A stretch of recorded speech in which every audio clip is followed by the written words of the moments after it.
Okay, so over the course of the semester, I've been teaching myself sign language as a part of my See What I Can Do project. And since the last video, I really haven't made a whole bunch of crazy progress, mostly because I feel like there's not really in the sources I was using, there wasn't really you go from here to here. It was kind of just like here phrases and phrases there, like, I mean, I still know like all of the like please and like thank you, and those are really useful to know, but you can kind of tell where like the practices go from like knowing these like words to like forming sentences together. And I talk with my hands a lot, so like now it's kind of all going together.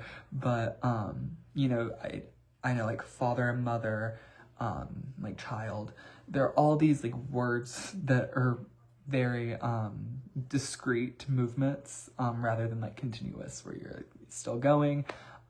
So kind of relating it back to class, and like the concepts we've been learning. But overall, I really have enjoyed learning a little more about ASL because like I know a bunch of people that speak, like sign fluently.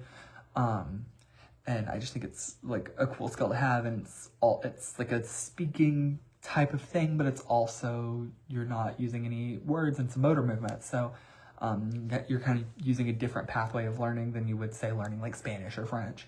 The biggest like obstacle that I've noticed in this last bit was kind of that, like there's no really like, this is the next step, which is hard for me to kind of comprehend. And from what I've learned from other fluent ASL speakers, signers, is that you kind of just have to go at it for years and years and years before it kind of locks in your head and you're just signing, not even thinking about what you're signing. But I am excited to like use this information in the future, whether that's talking to people who can't sign. It's really good to teach like babies when they're born, when they're still learning how to communicate signs like please and thank you, because they can't necessarily put that into words, but they can do the sign, which I think is really helpful overall. And yeah, that was kind of my experience with learning. I have been like doing the practices, but really it's just kind of going over vocab and getting it locked in, just so it's in my head.